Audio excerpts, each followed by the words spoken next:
Salut à tous, on est là aujourd'hui pour vous présenter le Scoopatector de D-Technics, qui est un détecteur à main de plongée étanche à 60 mètres. Et on a l'immense privilège, l'immense chance de recevoir à nos côtés l'inénarrable Yannick, aka Muddy Diver, que vous avez sûrement dû voir dans ses vidéos. Ça fait plus de 15 ans qu'il écrit des articles sur la détection de plage et de plongée. Il a possédé quasiment tous les détecteurs de plage et de plongée. Une bonne partie, ouais. T'en as dépensé des sous, hein. Donc, en fait, le Scoopatector, c'est un petit peu le gros concurrent et successeur du Vibratector. Donc, toi, tu as eu tous les deux, donc tu vas pouvoir en parler. Donc, on a été tester tout ça sur le terrain. Et pour commencer, pourquoi pas commencer justement par un unboxing. Vas-y, montre-nous. Alors, qu'est-ce qu'on a là? Ça, c'est de la graisse silicone pour lubrifier les joints. Super. Pourquoi on lubrifie un joint de détecteur de plongée? Pour que quand tu le mettes en place, il soit réellement bien placé. D'accord. Et on va expliquer pourquoi après. Parce que s'il est vrillé, il ne fera pas son étanchéité. Exactement. Et on peut vous montrer justement sur le X-Pointer Pro qui vient de remplacer le Weather. Qu'est-ce qui se passe si le joint n'est pas bien placé? Il va partir un petit peu sur le côté. Quand vous allez le mettre, vous allez forcer et là, ça va se fendre. Et sur l'ancienne version du Weather, il y avait quelques personnes qui arrivaient à les fendre ici, donc l'eau rentrait parce que tout simplement, le joint était mal mis. Donc là, ils vous donnent des joints. Et là, ils ont aussi ça a été renforcé. Renforcé énormément l'épaisseur. Donc, en théorie, il n'y aura plus de problème. Donc, le X-Pointer Pro, c'est la version aussi, c'est pareil, c'est étanche à 60 mètres de profondeur. Il est commercialisé au prix de 139 €, mais là, c'est typiquement un pinpointer terrestre qu'on peut mettre dans l'eau, s'en servir. Mais là, on a vraiment un petit détecteur de plongée, c'est absolument génial. Donc là, tu as la graisse, qu'est-ce qu'on a d'autre comme accessoire? Une dragonne et 2 joints toriques. Donc c'est pour pas la perdre, mais comparé à la dragonne de terre, celle-là, elle s'accroche au poignet pour aller sous l'eau. Ouais, elle est petite. Hein. Ouais. Il faut avoir un petit poignet. Oh, c'est pas ton cas, toi. Non. Et là, donc on a 2 joints toriques d'avance au cas où on les perd ou que vos chiens les mangent. Et une notice qui est en anglais, mais avec des dessins pour qu'on puisse comprendre. Ah, c'est bien ça, s'il y a des dessins. Donc là, je regarde, mais je vois qu'il n'y a pas de câble de recharge USB. Il est dedans. Ah, toi, t'es vraiment trop malin, mais tu l'as déjà ouvert en fait. Par contre, si on a le câble de recharge USB, on n'a pas le chargeur avec. Non. Ah, tu peux l'utiliser sur le poste de ta voiture, sur ton ordinateur. Ça, c'est ce que tu nous montres dans la vidéo après. Ouais. Alors, on regarde là. Ah, le câble est là, en effet. Donc, c'est vrai qu'on peut le mettre sur l'autoradio, sur l'ordinateur. Mais si on veut le mettre sur une prise pour que ça aille plus vite, il nous faut un chargeur et c'est pas livré avec. C'est optionnel, le voilà, le petit chargeur D-Technics où on peut en mettre 2. Donc, si vous avez le nouveau X-Pointer, c'est pareil, se recharge en USB. Ou celui-là, ou un casque sans fil, vous pouvez tout recharger avec ce chargeur qui est optionnel. Malheureusement, c'est pas livré avec, c'est un petit peu dommage, mais c'est les mêmes chargeurs qu'on retrouve pour les téléphones portables. C'est un truc standard, vous n'êtes pas obligé de prendre le D-Technics. Mais ça s'achète en option. Donc, on va l'allumer. Donc, on va supposer qu'il est chargé. On l'allume. Il est là. Donc, il fait du bruit et il vibre, contrairement au Vibratector qui, lui, il faisait un... On n'est pas d'accord. Moi, je trouve qu'il faisait pas de bruit. Moi, je trouve qu'il faisait un peu de bruit quand même. Mais il vibre. Donc là, c'est quand même très sympa. Mais si on veut, on peut, en appuyant sur M, c'est le bouton mode, changer les modes. Donc là, on appuie une fois. Là, il vibre plus, mais il fait du bruit. Là, il vibre. Mais il fait plus de bruit. Pose-le sur la table pour donner une idée. De la puissance de la vibration. Ouais. Vibration et son. Son. Et juste vibration.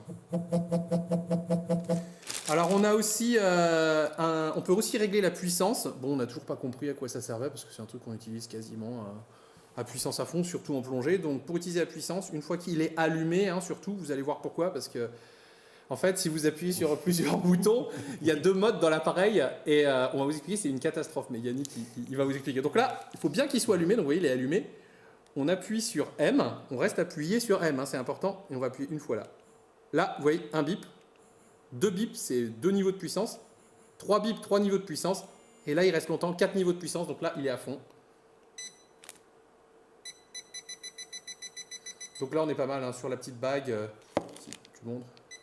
Tu es quasiment à 10 cm sur une petite bague comme ça. Donc, au niveau des performances...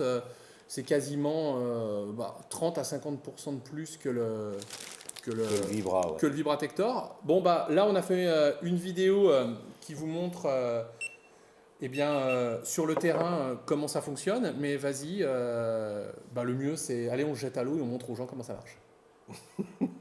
Et l'eau, elle était vraiment pas claire. Et après, on vous donnera notre point de vue sur la machine.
Explique-nous toi ce que tu en penses de cette machine. Le premier des techniques que j'ai eu, il était censé être étanche à 60 mètres de profondeur et première plongée dans une fosse à 20 mètres de profondeur, il a pris l'eau.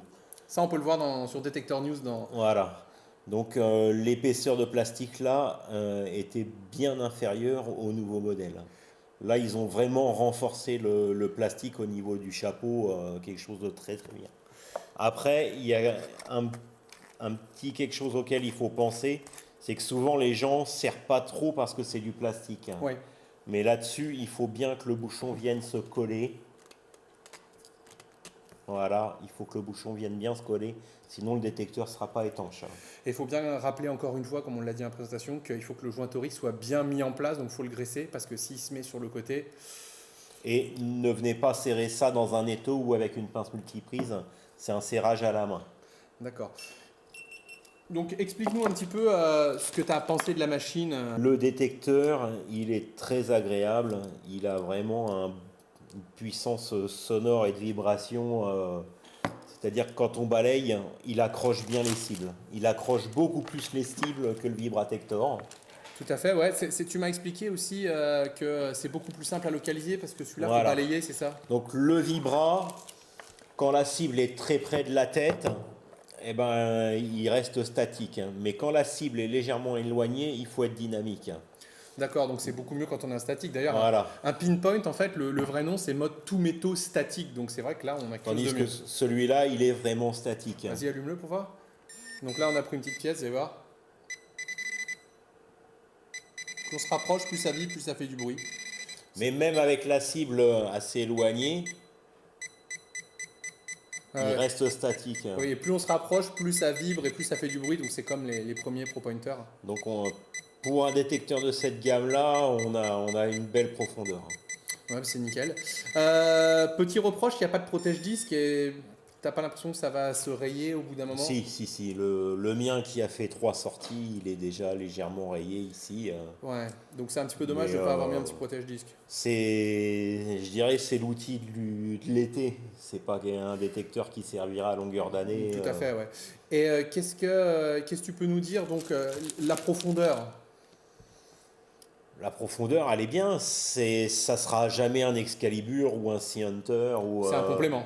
Ce sera Par rapport au Vibra, par contre, Par rapport au Vibra, on est nettement meilleur que le Vibratector au niveau profondeur. Yannick, tu penses 30%, toi, au moins? Ouais, 30. Moi, je suis plutôt plus proche des 50 d'après les tests qu'on a fait dans l'air avec un papier. C'est ce que, si vous regardez sur YouTube, c'est ce qu'à peu près les autres testeurs notent. Mais sur le terrain, la différence n'est pas si flagrante. Mais on a quand même un bon 30% en plus. Hein. Après, au niveau de l'allumage de l'appareil, juste appuyer sur un bouton, c'est quand même pratique.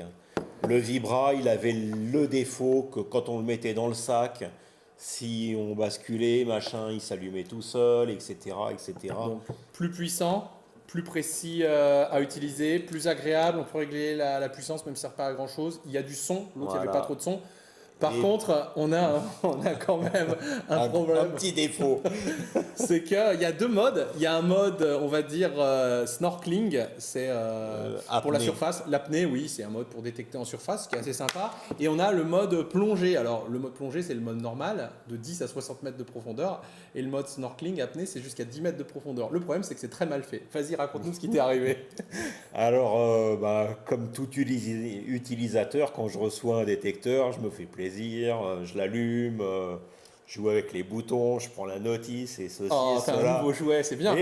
Et au bout d'un moment, il s'est mis à sonner, la LED s'est allumée en rouge et j'ai plus rien pu faire avec le détecteur. Donc je me suis remis sur la notice, j'ai vu qu'il y avait un mode pour l'arrêter quand on se met comme ça, hop, 3 fois. Du coup le détecteur il s'est remis en marche, je me suis dit ça y est, je suis sauvé. Au bout de, je sais pas, 3-4 secondes, il s'est rééteint et j'ai cherché partout, j'ai pas trouvé de mode reset.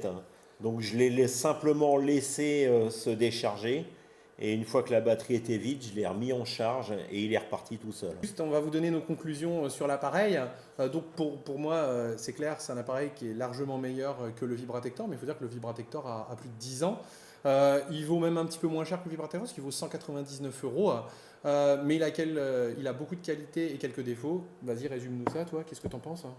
Il est plus facile à utiliser. Démarrage simple, arrêt simple. On peut le mettre plus de réglages, hein. Soit vibration, soit le son.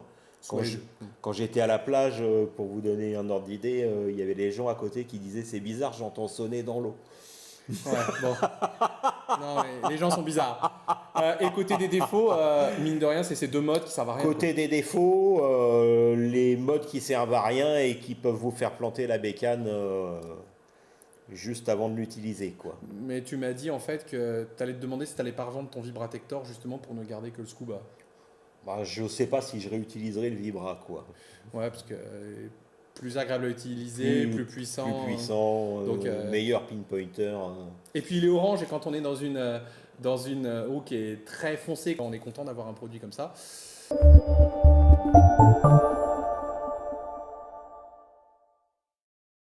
Et en fait, t'as pas envie de me dire un truc sur l'appareil là? Ah ouais, j'ai oublié, si, c'est quand même un pulse. Donc ça passe super bien sur le sable mouillé, Noir. sable noir, mais aussi ça aime terriblement les ferrailles. Bah ouais, s'il n'y a pas de discrimination là-dessus. Donc à vous les barrettes de cheveux, à vous les petits clous. Bon bah voilà, c'est un petit peu les aléas du métier, mais tous les pinpointers, n'oubliez pas que c'est du mode tout métaux statique. Donc tout métaux dit déchets, ferrailles et tout ça. Enfin, vu le plaisir que ça vous apporte, c'est pas très grave de sortir un petit peu de ferraille. Et vous verrez d'ailleurs dans la vidéo que on en sort quand même pas mal de barrettes à cheveux. La prochaine fois, n'oubliez pas de le dire. Hein. Surtout que je peux pas les réutiliser. Ah bon? Ah bah mince alors.